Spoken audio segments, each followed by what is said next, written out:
Welcome to Night Empires.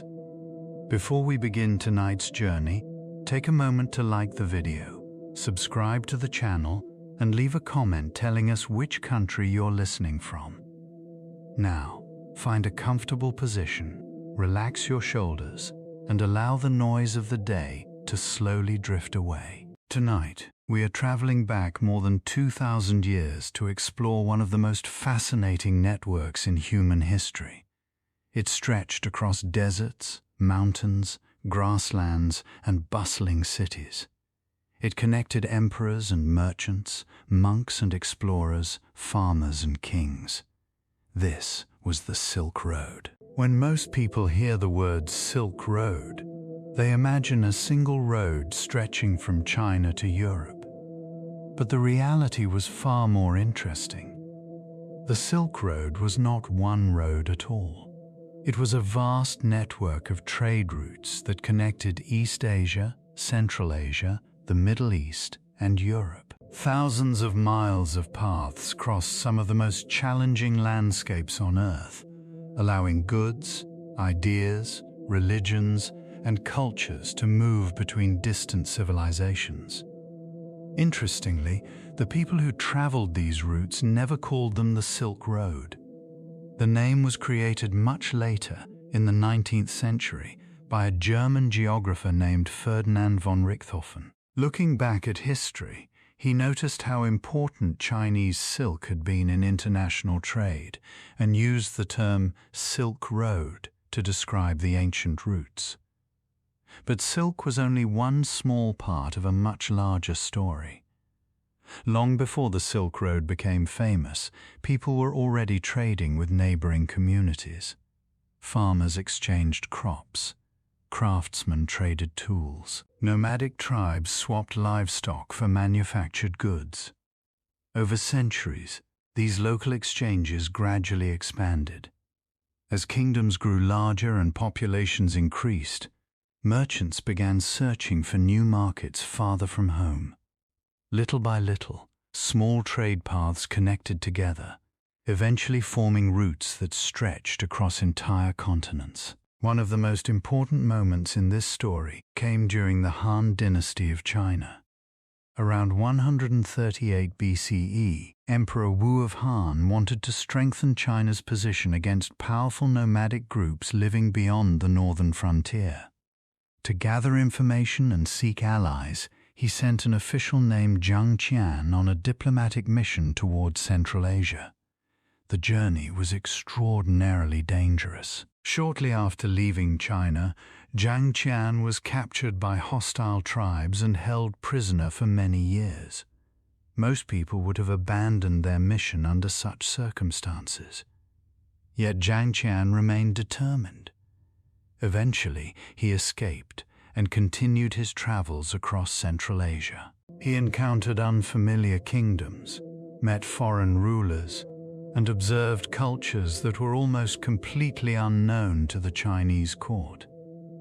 When he finally returned home, he brought back valuable knowledge about distant lands and new opportunities for trade. Although he failed to secure the alliance he had originally been sent to obtain, his reports transformed China's understanding of the world beyond its borders.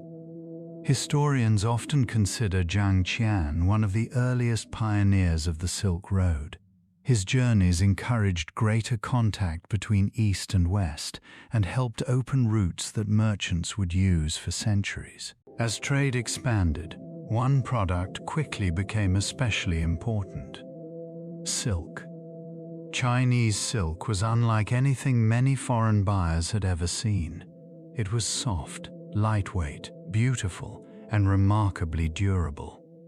Producing silk required a complex process known as sericulture, involving the cultivation of silkworms and the careful weaving of delicate threads into fabric. For centuries, the Chinese guarded the secrets of silk production with great care. The knowledge was considered so valuable that revealing it could be punishable by death. Because few outsiders understood how silk was made, its value continued to rise. In distant markets, silk became a symbol of wealth and prestige. Kings wore it. Nobles decorated their homes with it. Merchants traveled thousands of miles to obtain it. Some governments even used silk as a form of payment for soldiers and officials. Yet caravans carried much more than silk.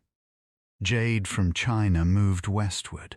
Spices from India traveled in multiple directions. Glassware from the Roman world found eager buyers in Asia. Gold, silver, precious stones, perfumes, ivory, and exotic animals all became part of the vast trading network. The Silk Road soon evolved into something much greater than a commercial system. It became a bridge between civilizations. Along these routes, people exchanged ideas as often as they exchanged goods. New technologies spread from one region to another. Artistic styles blended together. Scientific knowledge crossed cultural boundaries.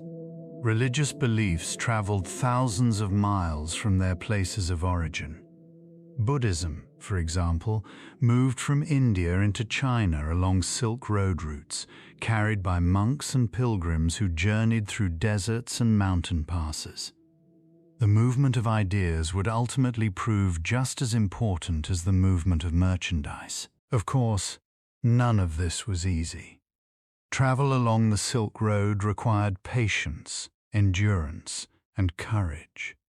Merchants faced scorching deserts, freezing mountain passes, unpredictable weather, and the constant threat of bandits.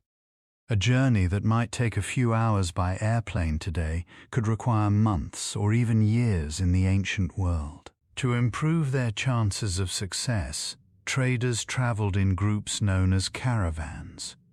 A typical caravan included merchants, guides, guards, laborers, and large numbers of pack animals.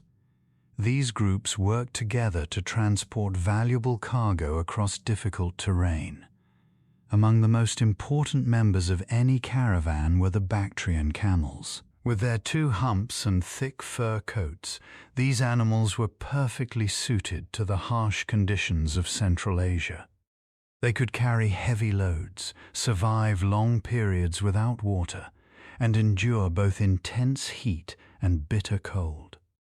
Without them, long-distance trade across many parts of the Silk Road would have been nearly impossible. As caravans moved across the continent, they followed routes that constantly changed according to weather, politics, and security conditions. Some roads passed through deserts, others crossed mountains. Many connected oasis towns where travelers could rest and replenish supplies. The Silk Road was never fixed. It was a living network that adapted to changing circumstances over hundreds of years. And through all those centuries, it continued connecting people who otherwise might never have met. As we conclude the first part of our journey, imagine a caravan slowly moving across the fading desert landscape. The sun sinks below distant mountains. Camel bells ring softly in the evening air. Merchants gather around small campfires, sharing stories beneath a sky filled with countless stars. Ahead of them lies a world of deserts, mountains, magnificent cities, and extraordinary discoveries. And in our next chapter, we will follow those travelers into the challenging landscapes that shaped every Silk Road journey. Chapter 2. Across the great deserts and mountains.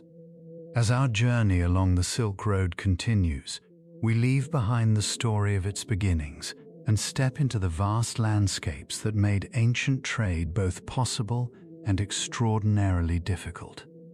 For the merchants, pilgrims, and explorers who traveled these routes, the greatest challenge was often not finding something valuable to trade. It was surviving the journey itself. Between the great cities of China and the wealthy markets of Central Asia stretched thousands of miles of some of the harshest terrain on Earth. Endless deserts, towering mountain ranges, rocky valleys, and windswept plains stood between travelers and their destinations. Yet despite these obstacles, generation after generation continued to make the journey. One of the most feared regions along the Silk Road was the Taklamakan Desert. Located in what is now western China, the Taklamakan is one of the largest sand deserts in the world. Its name is often translated as the place from which no one returns, though historians debate the exact meaning. Whatever its origin, the reputation of the desert was well deserved. Vast dunes stretched endlessly toward the horizon. In some areas, the sand hills rose hundreds of feet high, shifting constantly under the influence of powerful winds. To ancient travelers, the landscape must have seemed almost otherworldly. There were few landmarks. Water was scarce. Temperatures could become extremely hot during the day and surprisingly cold after sunset. A traveler who lost direction in the heart of the desert faced terrible odds. Stories circulated among merchants about caravans that vanished into the dunes and were never seen again.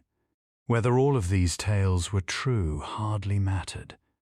The desert inspired fear in everyone who approached it. Fortunately, most travelers did not attempt to cross the center of the Taklamakan. Instead, they followed routes around its edges. These paths connected a series of oasis towns that became some of the most important locations on the Silk Road. An oasis was a precious gift in an unforgiving environment. Fed by underground water sources or mountain streams, these fertile areas supported farms, orchards, and settlements. For weary travelers, the sight of green trees after days of crossing barren landscapes must have been deeply comforting. Imagine walking through a world of sand and dust for weeks. Then, in the distance, you spot rows of trees. Fresh water flows nearby. Fields of crops stretch beneath the sun. Food, shelter, and safety await. For many merchants, reaching an oasis felt like arriving at a small paradise. These settlements became essential stopping points where caravans could rest and recover. Animals were watered, supplies were replenished, merchants exchanged news and information. Local markets offered opportunities to buy and sell goods. Some oasis towns grew into thriving cities that welcomed visitors from across Asia. Among the most famous was Kashgar. Situated near the meeting point of several major trade routes, Kashgar became one of the Silk Road's great crossroads. A traveler walking through its markets might hear Chinese, Persian, Turkic, Indian, and many other languages spoken around them. Merchants from distant lands displayed goods from every corner of the known world.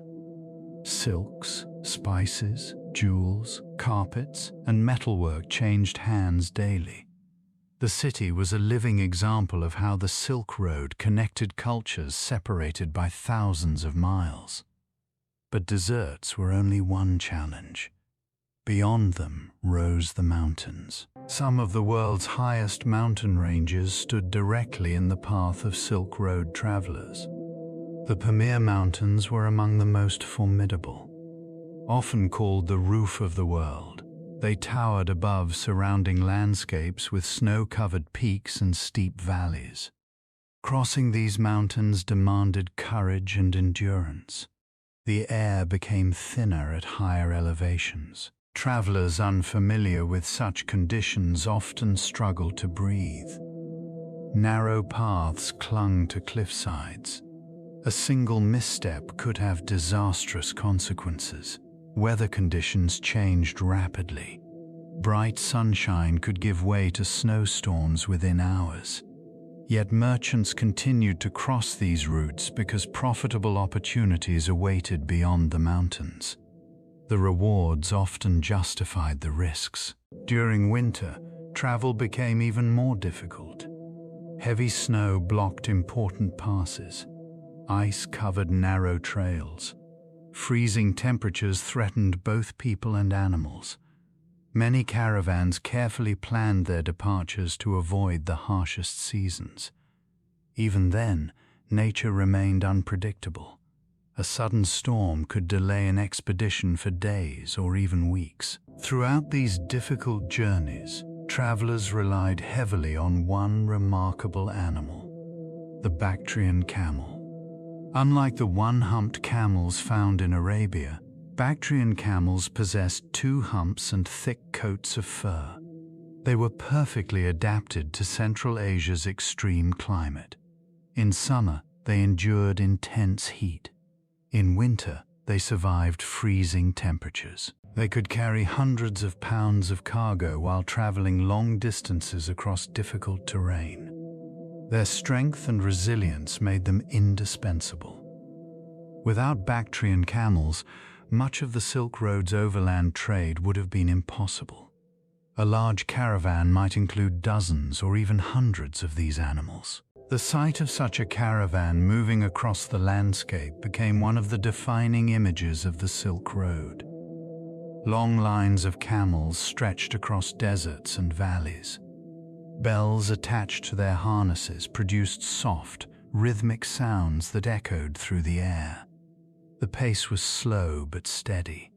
Most caravans traveled only a limited distance each day. Speed was less important than safety. A successful journey required patience. Some merchants spent months reaching their destinations. Others remained on the road for years.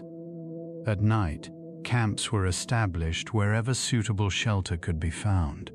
Small fires provided warmth and light. Meals were prepared, stories were shared. Travelers exchanged information about distant kingdoms, changing political situations, and road conditions ahead.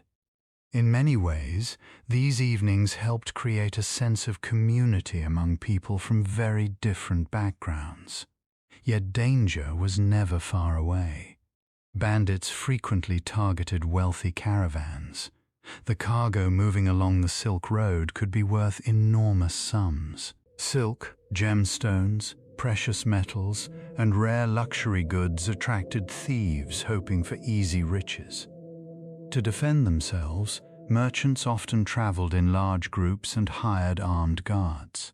Even then, attacks sometimes occurred. Another important feature of Silk Road travel was the caravanserai.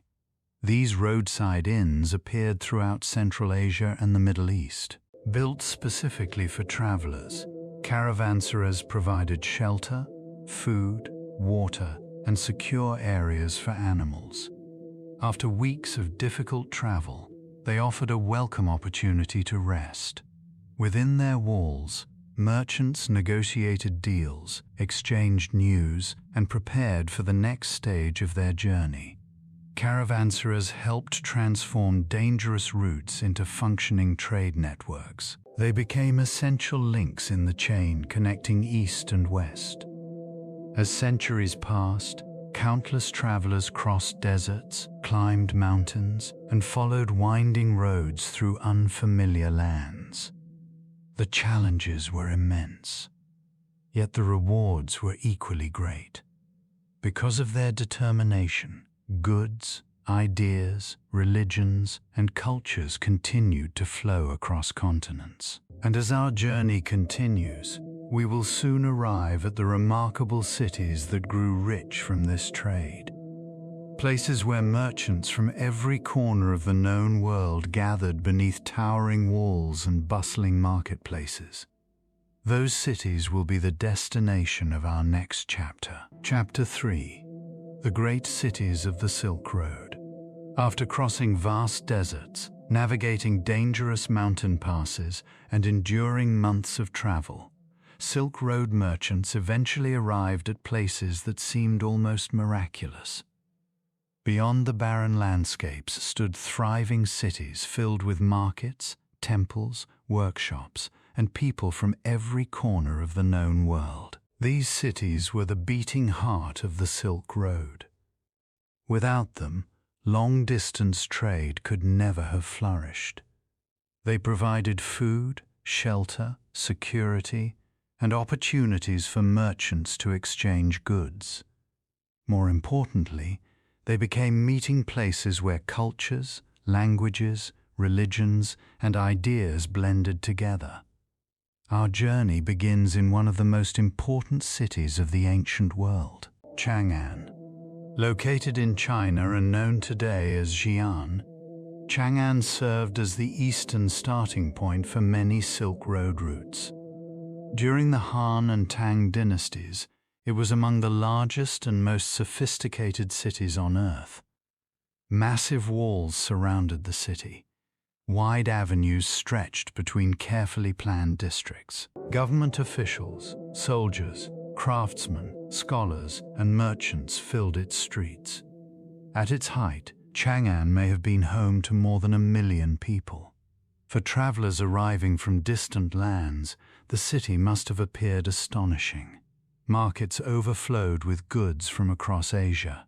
Foreign merchants established communities within the city. Visitors could encounter people from Central Asia, Persia, India, and even regions near the Mediterranean.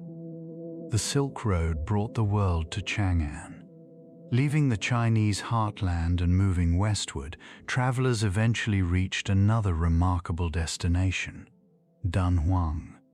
Situated near the edge of the Taklamakan Desert, Dunhuang became one of the most important oasis cities along the Silk Road. For centuries, caravans stopped there before entering or leaving the harsh desert regions.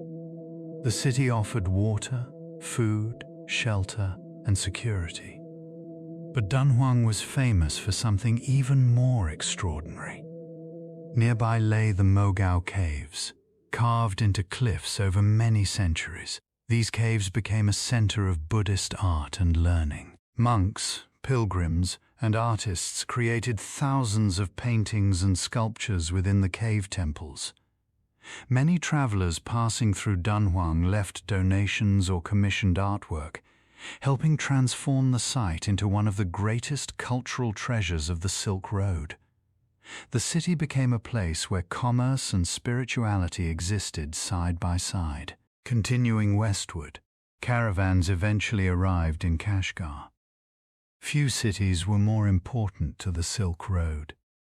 Located at the crossroads of major trade routes, Kashgar connected China, Central Asia, India, and the Middle East. Almost every traveler moving between these regions passed through its markets. Imagine walking through the city on a busy trading day. The streets are crowded with merchants leading camels and horses. Colorful fabrics hang from market stalls. The aroma of spices fills the air. Dozens of languages can be heard at once. A trader from Persia negotiates with a merchant from China while travelers from India search for valuable goods. Kashgar was not merely a city. It was a meeting place for civilizations. Further west stood one of the most celebrated cities in Silk Road history, Samarkand. Located in modern-day Uzbekistan, Samarkand became famous for its wealth, beauty, and strategic position. For centuries, it served as one of the greatest commercial centers in Central Asia. Merchants arriving in Samarkand found bustling markets filled with luxury goods from around the world, silk from China, spices from India, glassware from the Middle East, jewelry, textiles, precious metals, and countless other products. The city prospered because it sat at the center of major trade routes. Everything seemed to pass through Samarkand, yet wealth was only part of its story. The city also became a center of culture, scholarship, and artistic achievement. Ideas flowed through Samarkand just as freely as merchandise. Not far away stood another famous trading center, Bukhara. Like Samarkand, Bukhara grew wealthy through commerce. Its markets attracted merchants from distant lands, while its scholars gained reputations throughout the Islamic world. Over time, Bukhara became known as a place of learning. Libraries, schools, and religious institutions flourished. Travelers often described the city as both prosperous and intellectually vibrant. In many ways, it demonstrated how trade could support the growth of knowledge. The Silk Road carried books and ideas alongside physical goods. As merchants exchanged products, scholars exchanged information. This process helped spread scientific discoveries, philosophical concepts, and technological innovations across continents. Continuing westward, travelers eventually reached Merv. Today, the city lies in ruins, but during its golden age, it was one of the largest cities in the world. Located in present-day Turkmenistan, Merv occupied a strategic position along major trade routes. Its prosperity attracted merchants, craftsmen, scholars, and administrators. Visitors described busy markets, impressive architecture, and thriving communities. For centuries, Merv served as a vital link between East and West. Unfortunately, like many Silk Road cities, its fortunes depended heavily on political stability. When invasions and conflicts disrupted trade, prosperity often declined. The rise and fall of such cities reflected the changing fortunes of the Silk Road itself. Farther west, routes eventually connected with cities of the Middle East and the Mediterranean. One important destination was Antioch. Located near the eastern Mediterranean coast, Antioch became a gateway between Asian trade routes and European markets. Goods arriving from thousands of miles away could be sold, redistributed, and transported even farther west. Through cities like Antioch, products from China and Central Asia reached the Roman world. Silk Road commerce linked societies separated by enormous distances. Although these cities differed greatly from one another, they shared certain characteristics. All depended on trade. All welcomed travelers. All benefited from cultural exchange. Walking through a major Silk Road city meant encountering people from different backgrounds, speaking different languages, and practicing different religions. Such diversity was unusual in many parts of the ancient world. Yet along the Silk Road, it became a normal part of daily life. Merchants carried more than goods. They carried stories. A traveler arriving from China might describe distant landscapes unknown to local residents. A merchant from Persia could share news about political developments hundreds of miles away. Pilgrims brought religious teachings. Scholars introduced new ideas. Every visitor contributed something to the ongoing exchange of knowledge. In this way, Silk Road cities became centers of innovation. New artistic styles emerged as different traditions blended together. Architectural techniques spread across regions. Foods, fashions, and customs evolved through constant interaction. The influence of these cities extended far beyond their walls. Their impact can still be seen today. Many modern cultures continue to reflect centuries of exchange that occurred along the Silk Road. Languages contain borrowed words. Cuisines feature ingredients introduced through ancient trade. Religious traditions preserve connections forged by travelers long ago. As evening falls over our imagined Silk Road city, merchants begin closing their stalls. The day's negotiations come to an end. Caravans prepare for departure. Travelers gather in courtyards and inns, discussing tomorrow's journey. The streets grow quieter. Lanterns illuminate narrow alleys. And somewhere beyond the city walls, another caravan slowly approaches from the horizon. In the next chapter, we will meet the merchants themselves. The remarkable men and women whose determination, ambition, and courage kept the Silk Road alive for centuries. Their stories await just beyond the city gates. Chapter 4: The Merchants and Travelers of the Silk Road. The great cities of the Silk Road did not become wealthy on their own. Behind every bustling marketplace, every caravan loaded with valuable goods, and every thriving trade route stood countless individuals willing to undertake extraordinary journeys. These were the merchants and travelers of the Silk Road. Some sought fortune, others searched for knowledge. Many simply hoped to build a better life for themselves and their families. Whatever their reasons, they became the lifeblood of one of history's greatest trading networks. Unlike the modern business world, Silk Road trade required much more than financial skill. A successful merchant needed patience, courage, adaptability, and a willingness to spend months, or even years, away from home. Every journey carried risks. Bandits threatened caravans. Political conflicts could close important routes. Deserts and mountains tested human endurance. Yet generation after generation continued to travel. For many, the potential rewards were worth the dangers. Among the most influential traders on the Silk Road were the Sogdians.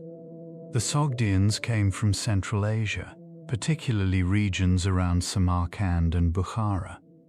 Although their civilization is less well known today, they played a crucial role in Silk Road history. For centuries, Sogdian merchants dominated much of the trade between China and the western regions. They established commercial networks that stretched across thousands of miles. Their success was built on trust, communication, and experience. Many Sogdian families maintained business connections in multiple cities. Relatives living in distant locations could exchange information, arrange transactions, and assist travelers. This network gave them significant advantages over competitors. In many ways, they created one of the ancient world's earliest international business systems. The Sogdians were also skilled linguists. Because they interacted with people from many cultures, they often learned several languages. Their ability to communicate across cultural boundaries made them invaluable intermediaries between different civilizations. As a result, Sogdian influence could be found throughout much of the Silk Road. Persian merchants were equally important. The Persian world occupied a strategic position between East and West. Many trade routes passed through Persian territories, allowing merchants to profit from the movement of goods across continents. Persian traders became known for their commercial expertise and extensive connections. They transported luxury goods, precious metals, textiles, and countless other products. Persian cities often served as major commercial centers where merchants from different regions could meet and conduct business. The Persian contribution to Silk Road commerce extended beyond trade itself. Persian culture, art, architecture, and scientific knowledge also spread widely through these networks. In this way, merchants became cultural ambassadors as well as businessmen. Chinese merchants formed another essential part of the Silk Road. Although many goods originated in China, not every Chinese trader traveled the entire length of the route. Instead, products often changed hands multiple times before reaching their final destination. A merchant might transport goods from one city to another, where they would be purchased by a different trader and carried farther west. This process continued repeatedly across thousands of miles. As a result, a piece of silk produced in China might pass through numerous hands before eventually reaching a buyer in the Middle East or Europe. Indian merchants also played a significant role. India occupied an important position within broader Silk Road networks, particularly through routes connecting South Asia with Central Asia and China. Indian traders carried spices, textiles, gemstones, medicines, and other valuable products. At the same time, they introduced cultural and religious influences that would shape many regions. Buddhism, for example, spread from India into Central Asia and China, largely through the efforts of monks and travelers using trade routes. Thus, merchants often transported ideas alongside physical goods. Arab traders became increasingly influential as Islamic civilization expanded. Their commercial networks connected the Silk Road with maritime trade routes crossing the Indian Ocean and beyond. Arab merchants linked distant regions, facilitating exchanges between Africa, the Middle East, India, and Asia. Their contributions helped create one of the most interconnected trading systems the world had ever seen. Life as a merchant was rarely comfortable. A typical journey required extensive preparation. Goods had to be acquired. Animals needed to be purchased and maintained. Guards might be hired for protection. Supplies of food and water had to be carefully calculated. Even a small mistake could have serious consequences. Before departing, merchants often spent weeks organizing their caravans. Once on the road, daily life followed a predictable rhythm.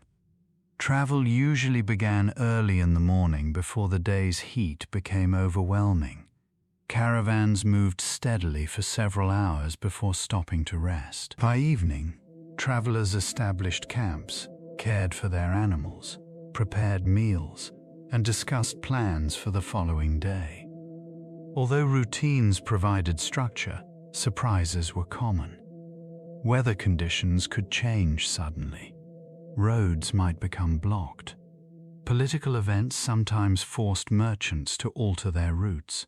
Flexibility was essential. Successful traders learned how to adapt quickly to changing circumstances. Negotiation was another critical skill. In marketplaces throughout the Silk Road, prices were rarely fixed. Buyers and sellers expected to bargain. A skilled merchant understood not only the value of goods, but also the customs and expectations of different cultures. Building relationships mattered greatly. Trust often determined whether business opportunities succeeded or failed. Many transactions involved people who had known one another for years. Reputation became one of a merchant's most valuable assets.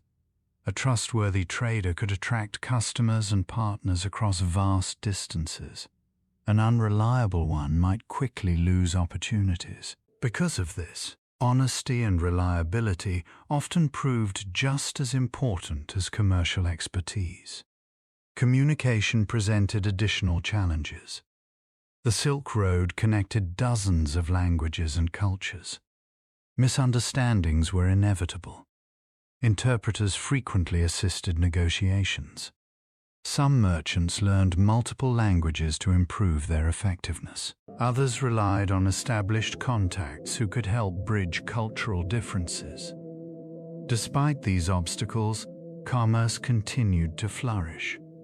Perhaps the most famous traveler associated with the Silk Road was Marco Polo. Born in Venice during the 13th century, Marco Polo journeyed eastward with his family and eventually reached the court of the Mongol ruler Kublai Khan. His later accounts introduced many Europeans to descriptions of distant Asian lands. Although historians continue debating certain details of his stories, there is little doubt that his travels captured the imagination of generations. Yet Marco Polo represented only one among countless travelers. Most Silk Road merchants never became famous. Their names have been lost. Chapter 5. Silk, Spices, and Treasures. As our journey along the Silk Road continues, we leave behind the merchants who traveled the ancient routes and turn our attention to the remarkable goods they carried. For centuries, caravans crossed deserts and mountains loaded with products that people considered rare, beautiful, and valuable. Some items were worth fortunes. Others transformed entire societies. The demand for these treasures helped drive the growth of the Silk Road and connected distant civilizations in ways that had never been seen before. Among all the products that moved along these routes, none became more famous than silk. In many ways, silk gave the Silk Road its modern name. The story of silk begins with a small creature known as the silkworm. For thousands of years, Chinese craftsmen carefully cultivated silkworms and mastered the art of transforming their delicate cocoons into luxurious fabric. The process required patience and skill. Silkworms fed primarily on mulberry leaves. After forming cocoons, their fine threads were carefully unwound and woven into cloth. The resulting fabric was unlike anything many people outside China had ever encountered. Silk felt smooth and light. It reflected sunlight beautifully. It was both elegant and durable. As merchants carried silk westward, demand grew rapidly. Kings, nobles, and wealthy families throughout Asia and Europe eagerly sought the precious material. In some places, silk became a symbol of power and prestige. Owning fine silk garments demonstrated wealth and social status. The Chinese government recognized the importance of silk and closely guarded the secrets of its production. For centuries, knowledge of sericulture remained one of the most valuable secrets in the world. Yet silk was only one of many prized goods traveling along the routes. Another highly sought-after commodity was spice. Today, spices are common household ingredients. In the ancient world, however, they could be incredibly valuable. Black pepper, cinnamon, cloves, nutmeg, and other spices often traveled enormous distances before reaching their final markets. These products served many purposes. They enhanced food. They were used in medicines. Some played important roles in religious ceremonies. Others became ingredients in perfumes and cosmetics. Because transportation was difficult and supplies limited, spices frequently commanded high prices. A small pouch of rare spices could be worth a considerable amount of money. Merchants who specialized in spice trade often earned substantial profits. The aroma of spices filled many Silk Road marketplaces. Visitors might encounter scents from lands they had never seen and perhaps never would. These exotic fragrances added to the sense of wonder that surrounded long-distance trade. Tea also became an important product. Originating in China, tea gradually spread across Asia through trade networks. At first, it was considered a luxury item. Over time, it became an essential part of daily life in many regions. Tea offered more than simple refreshment. It created opportunities for social interaction, hospitality, and cultural traditions that continue today. Many of the world's tea-drinking customs can trace their origins to exchanges that occurred through Silk Road connections. Another valuable commodity was jade. For centuries, jade held special significance in Chinese culture. It was admired not only for its beauty but also for its symbolic importance. Craftsmen transformed jade into jewelry, ornaments, ceremonial objects, and works of art. Some of the finest jade originated in Central Asia and traveled eastward into China. The demand for high-quality jade remained strong for generations. Merchants transporting the stone often carried cargo worth enormous sums. Glassware represented another fascinating example of Silk Road exchange. While China excelled in silk production, artisans in the Roman world and the Middle East became renowned for their glass-making skills. Beautiful glass vessels, cups, bottles, and decorative items traveled eastward through trade networks. To many buyers, These objects seemed almost magical. Transparent materials were rare and impressive. Foreign glassware quickly became popular among wealthy customers. The movement of such products demonstrated that trade flowed in multiple directions. The Silk Road was never simply about Chinese goods moving west. Products from every region found eager buyers elsewhere. Horses were among the most important animals traded along the routes. Chinese rulers especially valued strong horses from Central Asia. These animals were larger and more powerful than many local breeds. Military leaders considered them essential for cavalry forces. The desire for superior horses became one of the factors encouraging long-distance trade. In exchange, merchants often received silk and other luxury goods. Thus, horses played a significant role in the development of Silk Road commerce. Precious stones also traveled great distances.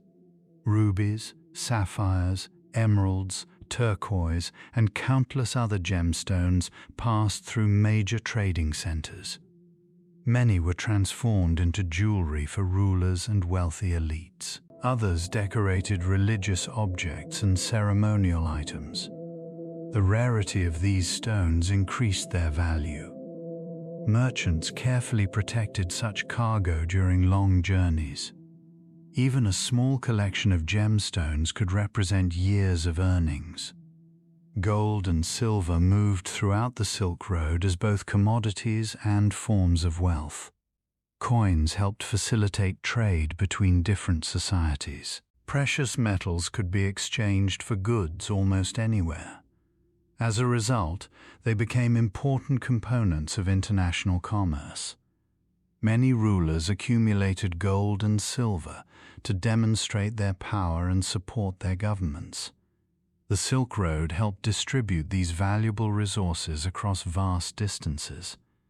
Perfumes and fragrances formed another important category of trade goods. Ancient civilizations greatly appreciated pleasant scents. Merchants transported aromatic oils, incense, resins, and perfumes from distant regions. Frankincense and myrrh became particularly famous. These products were used in religious ceremonies, personal grooming, and medicine. The luxury fragrance trade created profitable opportunities for merchants willing to transport delicate cargo across challenging terrain.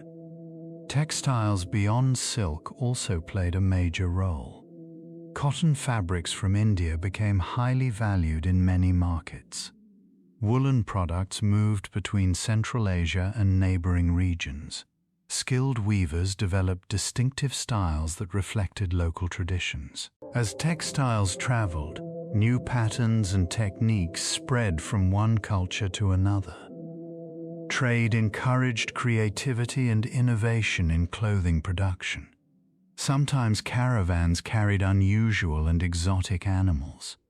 Historical records describe the movement of peacocks, hunting dogs, falcons, and other creatures. Rulers often enjoyed collecting rare animals from distant lands. Such gifts demonstrated wealth and prestige while also satisfying curiosity about the wider world. Perhaps even more important than the goods themselves was the exchange of knowledge associated with them. Merchants discussed manufacturing techniques. Artisans learned new skills. Farmers discovered unfamiliar crops. The movement of products frequently led to the movement of ideas. A new material might inspire fresh artistic styles. A foreign ingredient could transform local cuisine. Trade encouraged experimentation and adaptation. The Silk Road became a highway for innovation. Every item carried a story. A bolt of silk represented the labor of Chinese craftsmen. A sack of spices reflected the efforts of farmers thousands of miles away. A gemstone revealed the resources of distant mountains. A glass vessel showcased the expertise of skilled artisans. Through commerce, these stories traveled across continents. As evening settles over another busy marketplace, merchants carefully pack their remaining goods. The scent of spices lingers in the air. Lantern light reflects from polished glass and precious stones. Customers make their final purchases before the market closes for the night. Tomorrow, new caravans will arrive carrying treasures from lands beyond the horizon. And in our next chapter, we will explore something even more powerful than silk or gold. We will discover how religions, beliefs, and spiritual traditions traveled along the Silk Road, shaping civilizations across Asia and beyond. Chapter 6. Religions on the Silk Road.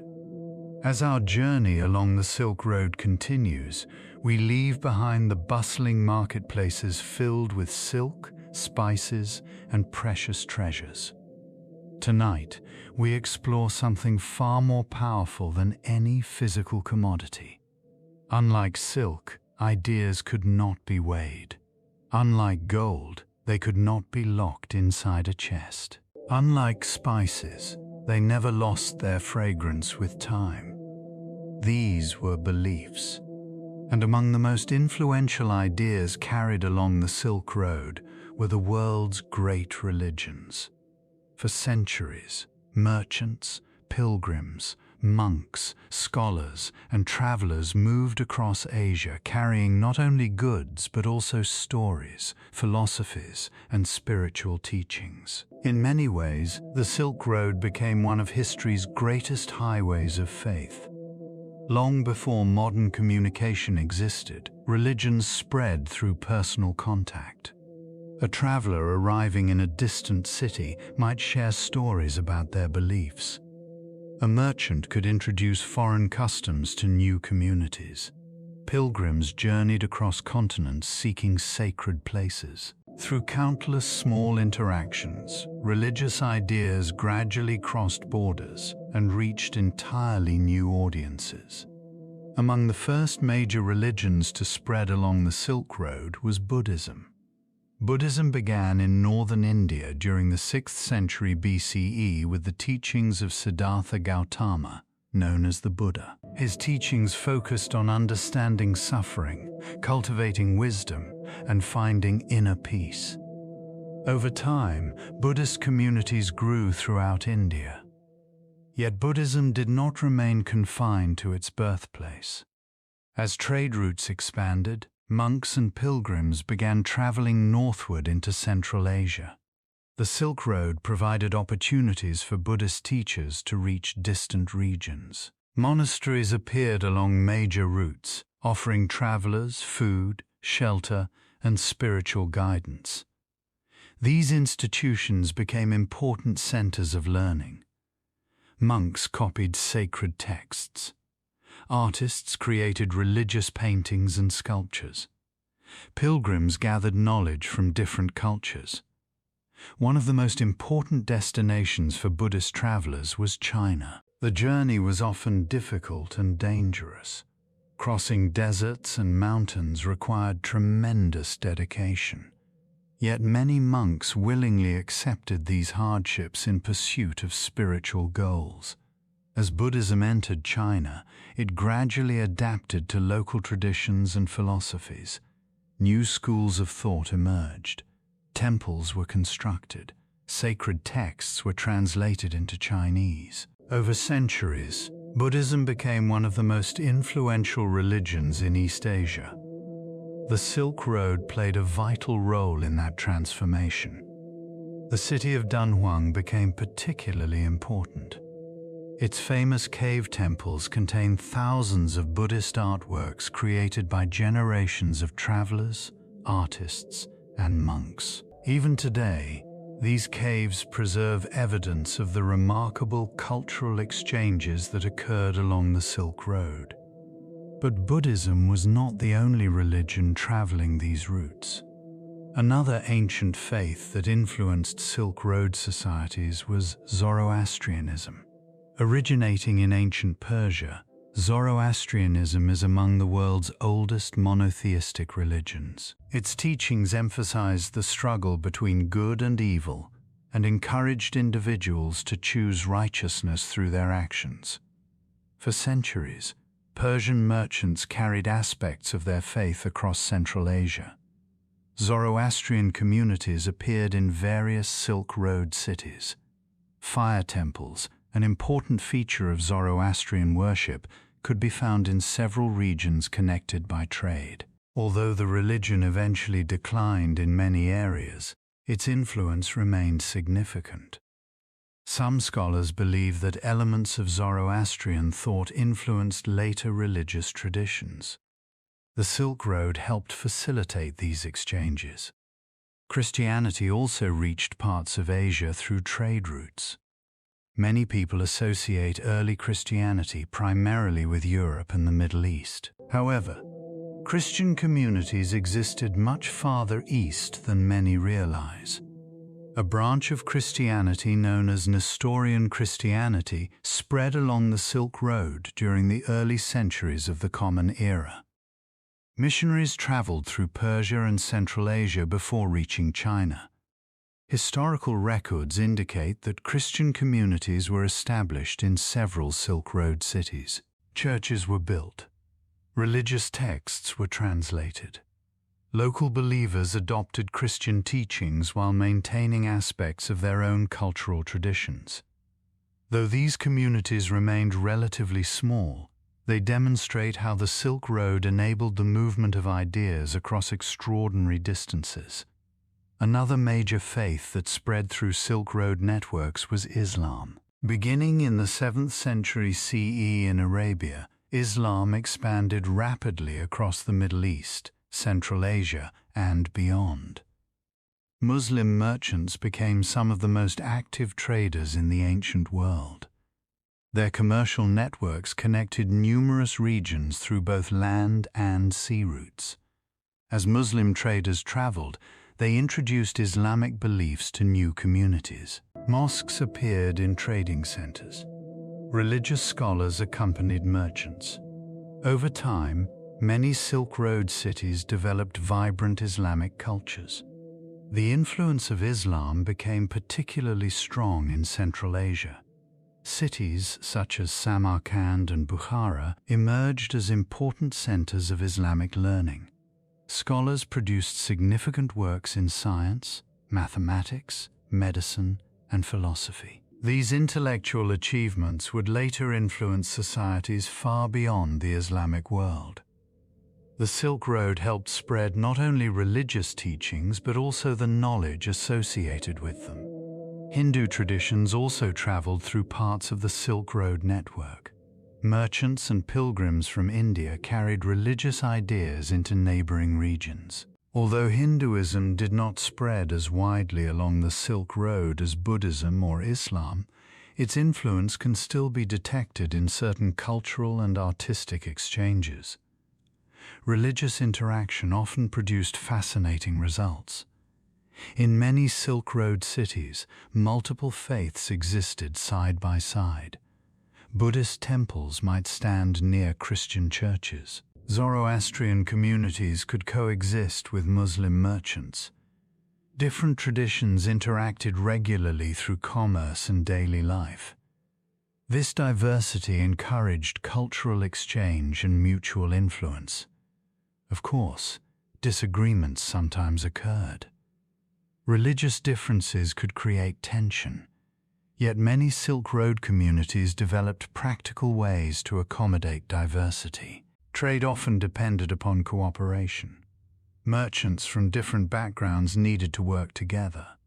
As a result, tolerance frequently became beneficial for economic success. Pilgrims played an especially important role in spreading religious ideas. One of the most famous was the Chinese monk Xuanzang. During the 7th century, he traveled from China to India in search of Buddhist knowledge. His journey covered thousands of miles and involved numerous dangers.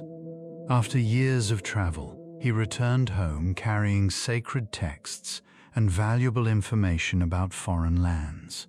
His writings remain important historical sources today. Xuanzang's story illustrates the determination of those who traveled the Silk Road in pursuit of spiritual understanding. Religious texts themselves became important trade items. Monks, scholars, and scribes carefully copied manuscripts by hand. These documents were transported across great distances and translated into new languages. Each translation allowed teachings to reach new audiences.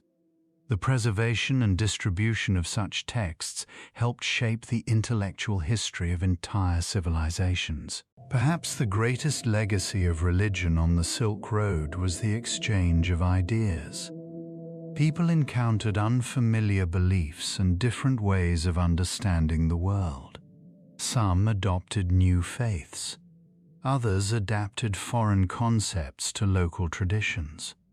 The result was a rich tapestry of cultural interaction that influenced art, literature, philosophy, and daily life. As night falls over the Silk Road, imagine travelers gathering around a quiet monastery on the edge of a desert oasis. A monk copies sacred texts by candlelight.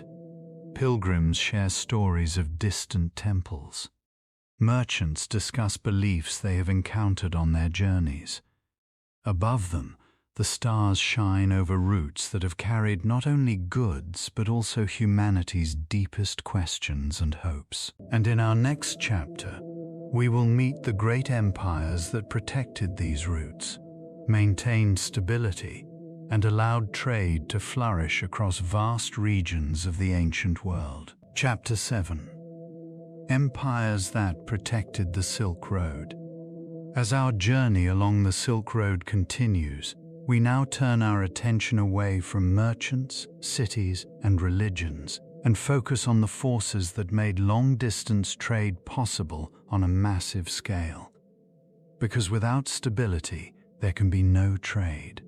Without protection, there can be no safe travel. And without powerful states controlling vast territories, the Silk Road would never have reached its full potential. Across centuries, great empires rose and fell along the routes of the Silk Road, each leaving its mark on the movement of goods, people, and ideas. One of the earliest and most important was the Han Dynasty of China. The Han Dynasty played a foundational role in the development of Silk Road trade.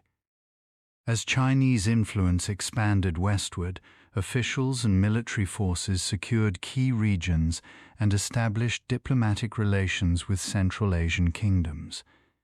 This allowed merchants greater access to distant markets and encouraged safer travel across border regions. The famous journey of Zhang Qian, which we explored earlier, was part of this early expansion of contact between East and West. The Han Dynasty's efforts helped open the door to centuries of exchange. Moving westward, another major power emerged in Central Asia and northern India, the Kushan Empire. The Kushans controlled a crucial section of the Silk Road that connected India, Central Asia, and China. Because of their strategic position, they became key intermediaries in trade between East and West. Under Kushan rule, cities flourished as commercial hubs. Merchants traveled more freely through their territories, and cultural exchange increased significantly. The Kushan Empire also played a major role in the spread of Buddhism. Royal support helped Buddhist institutions grow and expand along trade routes. This further strengthened the connection between religion and commerce. Further west, powerful Persian empires shaped the Silk Road for centuries. The Parthian Empire, and later the Sasanian Empire, controlled large sections of trade routes between Asia and the Mediterranean. Persian rulers recognized the economic importance of Silk Road commerce. They invested in infrastructure, protected caravan routes, and taxed trade passing through their territories. Persian cities became major centers of wealth and cultural exchange. Merchants from different regions met within their borders to conduct business. The stability provided by these empires allowed trade to continue even during periods of regional conflict elsewhere. To the west, the Byzantine Empire represented another critical link in the Silk Road system. As the eastern continuation of the Roman Empire, Byzantium connected Asian trade networks with European markets. Constantinople, the Byzantine capital, became one of the greatest trading cities in the world. Luxury goods from Asia, especially silk, were highly valued by Byzantine elites. At one point, silk production secrets even reached Byzantium through carefully orchestrated historical events, reducing their dependence on foreign imports. The Byzantine Empire became a major consumer and distributor of Silk Road goods. In China, the Tang dynasty marked another golden age of Silk Road activity. During the Tang period, China experienced remarkable cultural openness and international engagement. The capital city, Chang'an, became one of the most cosmopolitan cities in the world. Foreign merchants, diplomats, and travelers lived alongside Chinese citizens. The government actively supported trade and maintained strong diplomatic relations with Central Asian states. This period is often considered one of the high points of Silk Road exchange. Meanwhile, in the Islamic world, the Abbasid Caliphate emerged as a dominant force. With its capital in Baghdad, the Abbasid Empire controlled key trade routes linking Asia, Africa, and Europe. Baghdad became a center of learning, commerce, and innovation. Scholars translated works from Greek, Persian, Indian, and Chinese sources. Scientific and mathematical knowledge spread widely through these intellectual exchanges. The Abbasid period is often described as a golden age of knowledge, heavily influenced by Silk Road connections. Perhaps the most famous empire associated with the Silk Road was the Mongol Empire. In the 13th century, the Mongols created the largest continuous land empire in history. Under their rule, much of the Silk Road came under unified control. This period is often referred to as Pax Mongolica, or the Mongol Peace. For a time, travel along the Silk Road became safer than it had been in centuries. Merchants could move across vast distances with fewer restrictions. Trade flourished on an unprecedented scale. Goods, people, and ideas moved more freely than ever before. The Mongol Empire connected East Asia with Europe in ways that had previously been unimaginable. Even travelers like Marco Polo benefited from this stability. However, no empire lasts forever. As Mongol power declined, the Silk Road became fragmented once again.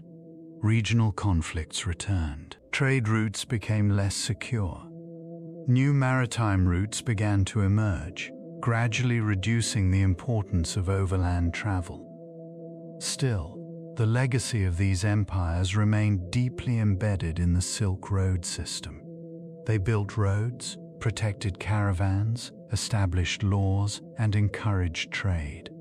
They created the conditions necessary for centuries of exchange. Without them, the Silk Road would have remained a collection of isolated paths rather than a vast interconnected network.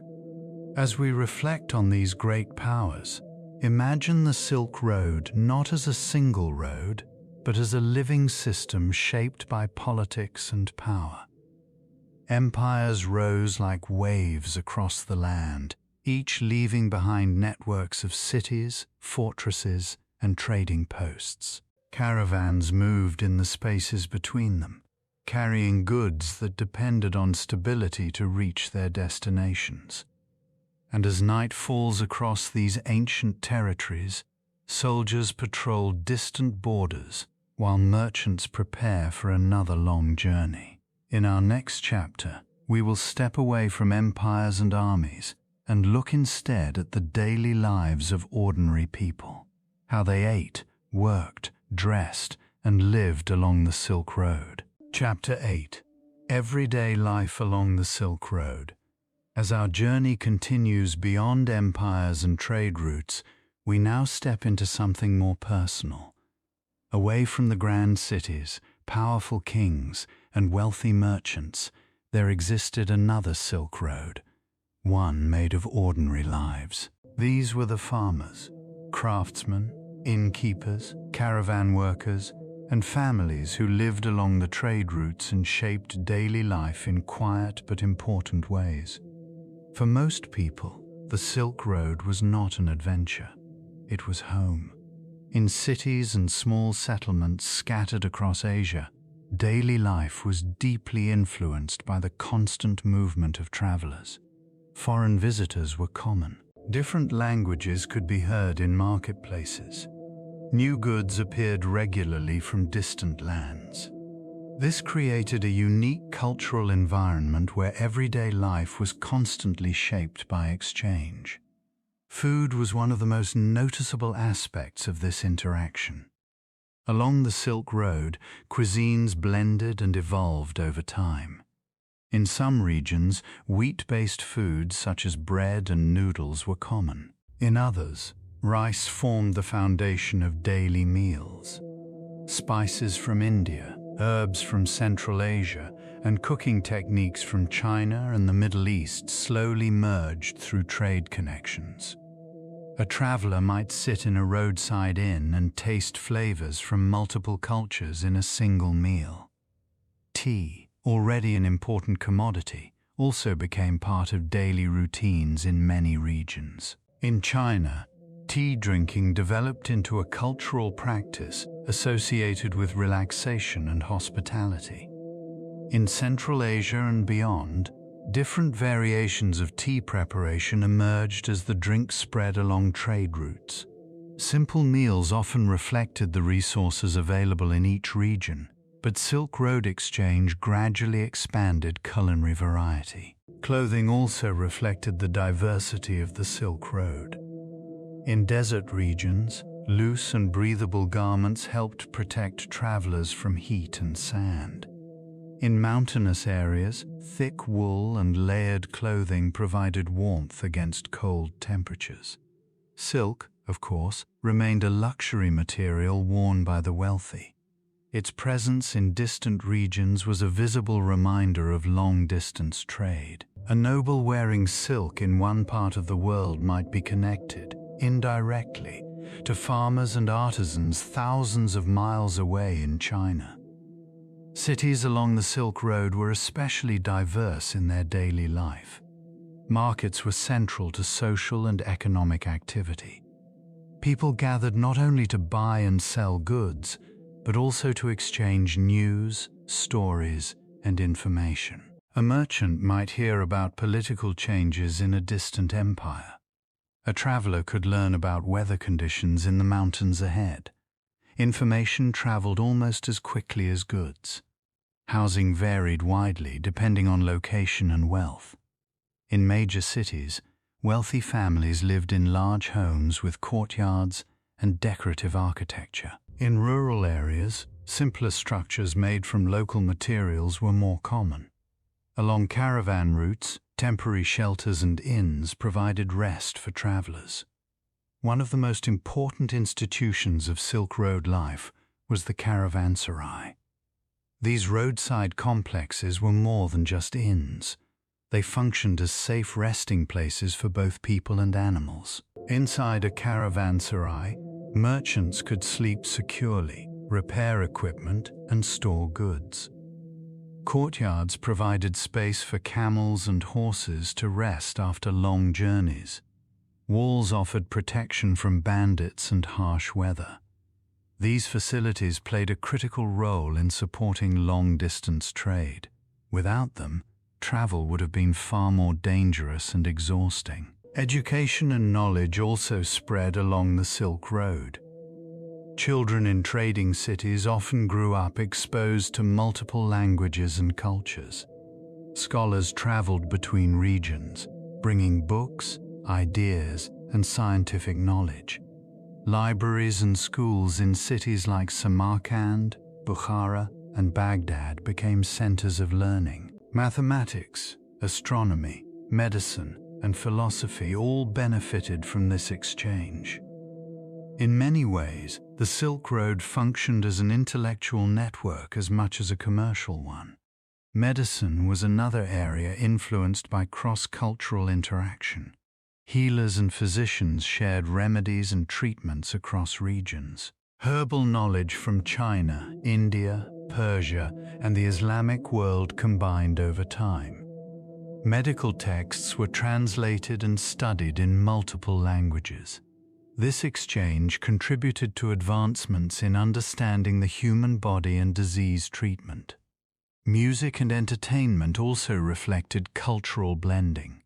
Travelers carried instruments and musical traditions between regions. A melody played in one city might be adapted in another, creating new styles and sounds. Storytelling was especially important. Merchants often shared tales from distant lands during evening gatherings in caravanserais. These stories helped preserve knowledge and create connections between cultures. Religious festivals and traditions also influenced daily life. In some cities, multiple religious communities lived side by side. Festivals from different faiths could be observed within the same region. This diversity created a unique cultural environment where traditions coexisted and sometimes blended. Craftsmen and artisans played an essential role in Silk Road society. Weavers, metalworkers, potters, and jewelers produced goods for both local use and international trade. Many techniques were influenced by foreign designs and methods. As a result, artistic styles evolved over time through continuous interaction. Even ordinary tools and household items reflected this exchange. Life along the Silk Road was not always easy. Many regions faced harsh climates, economic uncertainty, and political instability. Farmers depended on weather patterns and irrigation systems. Merchants faced risks during long journeys. Urban residents relied on trade for access to goods and resources. Yet despite these challenges, communities adapted and thrived. The constant movement of people and goods created opportunities that would not have existed in isolated regions. Perhaps the most remarkable aspect of daily life along the Silk Road was its diversity. Few places in the ancient world brought so many different cultures together in one interconnected system. A single marketplace might include Chinese silk, Indian spices, Persian carpets, and Mediterranean glassware. People from different backgrounds interacted regularly, learning from one another in the process. As evening falls across a Silk Road town, merchants close their shops. Families gather for dinner. Travelers arrive at inns after long journeys. The sounds of conversation slowly fade into the night. Lanterns glow softly in narrow streets. And somewhere beyond the city walls, caravans continue moving under the stars. In our next chapter, we will explore the legends, mysteries, and famous travelers who left their mark on the Silk Road. Stories that blurred the line between history and myth. Chapter 9. Legends, Explorers, and Mysteries of the Silk Road. As our journey along the Silk Road continues, we now enter a world where history and legend begin to blend together. The Silk Road was not only a network of trade routes and cities, it was also a place of stories, some carefully recorded, others passed down through generations until fact and myth became difficult to separate. For travelers crossing deserts and mountains, the unknown was constant. And where there is the unknown, there are always stories. Some of these stories became legends that still survive today. One of the most famous travelers associated with the Silk Road is Marco Polo. Born in Venice in the 13th century, Marco Polo traveled east with his father and uncle, eventually reaching the court of the Mongol ruler Kublai Khan. According to his accounts, he spent many years traveling through Asia, observing cities, customs, and political systems far different from those in Europe. When he returned home, his stories amazed European audiences. He described vast cities, wealthy empires, and advanced systems of governance that many had never imagined existed. Some historians debate specific details of his writings, but his influence is undeniable. He became one of the most famous early European voices describing the East. Yet Marco Polo was only one among many explorers. Long before him, countless monks, merchants, and pilgrims traveled similar paths, leaving behind records of their journeys. Many of these accounts were lost or fragmented over time. Still, their contributions helped shape our understanding of the ancient world. Another important traveler was Xuanzang, the Chinese Buddhist monk whose journey to India played a major role in the transmission of Buddhist knowledge. His detailed writings provided valuable insights into geography, religion, and culture along the Silk Road. Unlike many merchants who traveled for profit, Xuanzang's journey was driven by spiritual purpose. He risked crossing deserts, mountains, and dangerous regions in search of sacred texts and teachings. His return to China marked a significant moment in the history of Buddhism. But beyond recorded history, the Silk Road also gave rise to countless legends. Desert travelers often spoke of mysterious cities hidden beneath the sands. Some believed entire civilizations had vanished without a trace, swallowed by shifting dunes. Others told stories of lost caravans, still carrying their treasures across ghostly routes. While archaeology has uncovered some truth behind these tales, many remain part of Silk Road mythology. These stories reflect the fear and wonder inspired by vast, uncharted landscapes. Another recurring theme in Silk Road legends is the idea of hidden riches. Caravans carried enormous wealth across dangerous territories. It is not surprising that stories of buried treasure and lost gold became widespread. Bandits, merchants, and travelers all contributed to these tales, which grew more elaborate with each retelling. Some stories speak of secret caves filled with silk, gold, and jewels hidden deep within desert regions.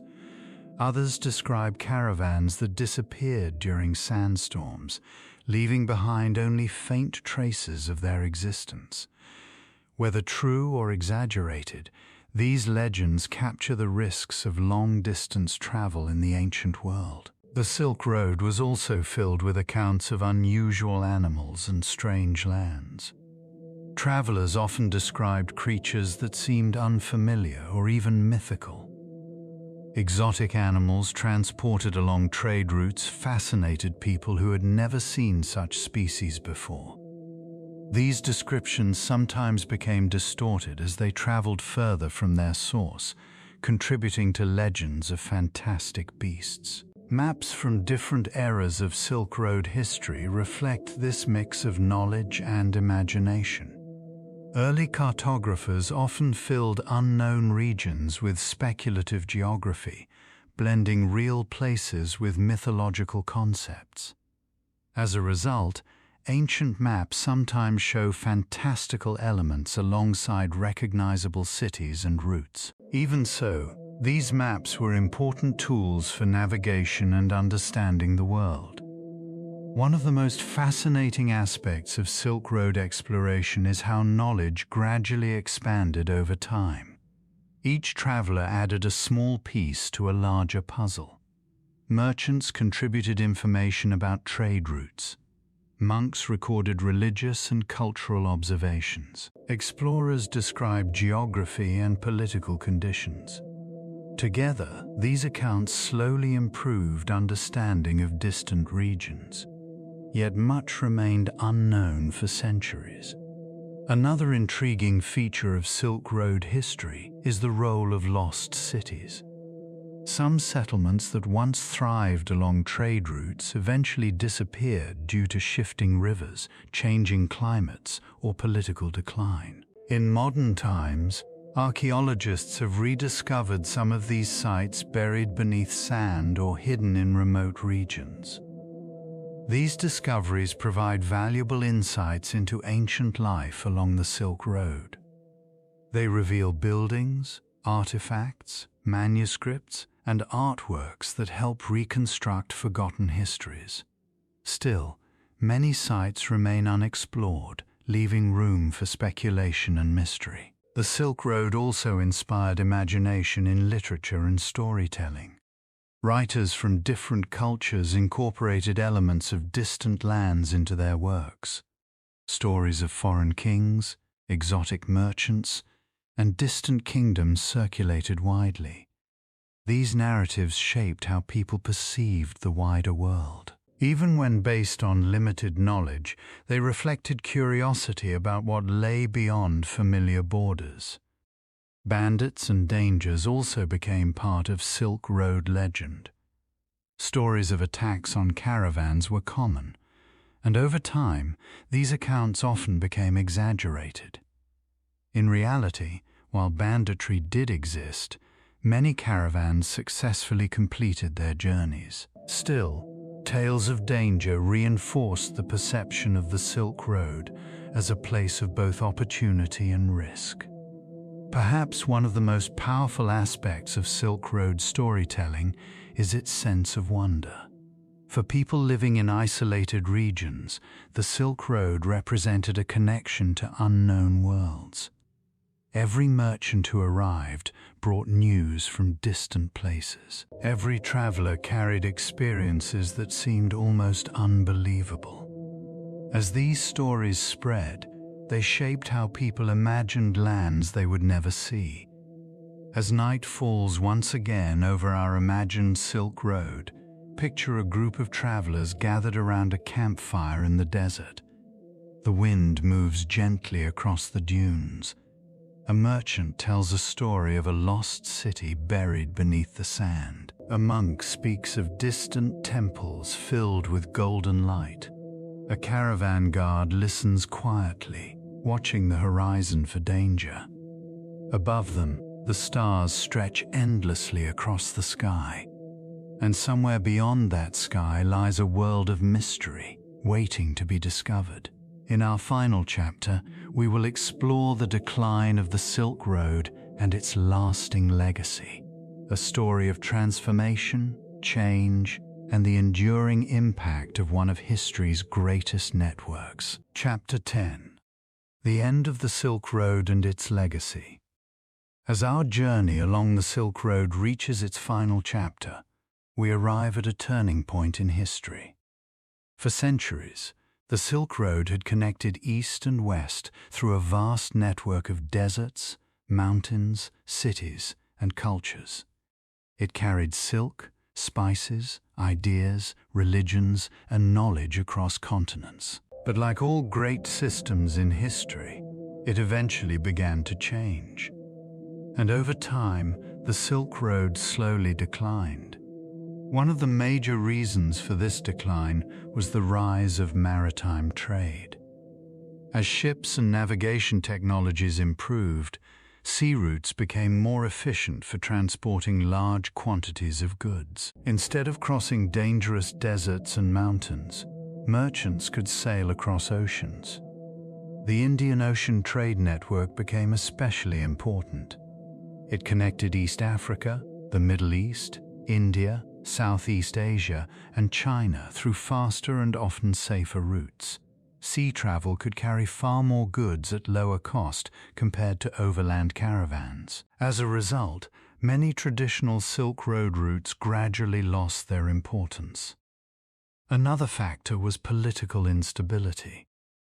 The Silk Road depended heavily on stable empires to protect trade routes and ensure safe passage. When powerful empires weakened or collapsed, regions along the routes became more dangerous. Local conflicts disrupted trade. Banditry increased in some areas. Caravans became less frequent. Without strong protection, long-distance overland travel became more difficult and less profitable. The fragmentation of large empires also contributed to this decline. Earlier periods, such as the Pax Mongolica, had allowed relatively safe and efficient travel across vast territories. But as Mongol power declined, the Silk Road once again became divided into smaller, competing regions. This reduced the ease of movement across continents. Over time, fewer merchants attempted the full journey from East Asia to Europe. Instead, trade became more regional, with goods changing hands multiple times rather than traveling the entire route. Despite this decline, the Silk Road never truly disappeared. Its routes continued to be used, but in reduced form. Local trade remained active. Cultural exchange continued in smaller ways. And many cities that once thrived on Silk Road commerce adapted to new economic realities. Even as overland trade declined, the legacy of the Silk Road became more visible than ever. One of its greatest contributions was cultural exchange. For over 1,000 years, the Silk Road had connected civilizations that might otherwise have remained isolated. It allowed ideas, technologies, religions, and artistic traditions to move across continents. Buddhism spread from India into China and beyond. Islam expanded across Central Asia and into East Asia. Christian communities reached distant regions of Asia. These religious movements shaped entire societies and continue to influence the world today. Technological and scientific knowledge also traveled along the Silk Road. Papermaking, originally developed in China, spread westward and transformed communication and record-keeping. Gunpowder, another Chinese innovation, eventually reached the Middle East and Europe, changing warfare forever. Mathematical and astronomical ideas moved between civilizations, influencing scientific development across regions. In many ways, the Silk Road functioned as an early global information network.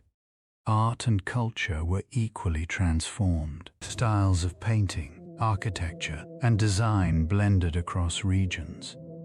Motifs from Central Asia appeared in Chinese art. Persian patterns influenced textiles across multiple cultures. Music and storytelling traditions evolved through continuous interaction. Even food culture bears the imprint of Silk Road exchange. Ingredients such as spices, noodles, and tea spread widely, shaping culinary traditions across continents. Many modern dishes still reflect these ancient connections. Centuries later, the importance of the Silk Road began to be rediscovered by historians and archaeologists. Ruins of lost cities were uncovered in deserts.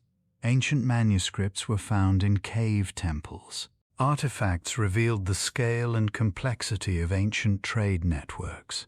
These discoveries helped scholars reconstruct the history of one of the world's most important systems of exchange. Today, the Silk Road is often remembered not just as a trade route, but as a symbol of global connection.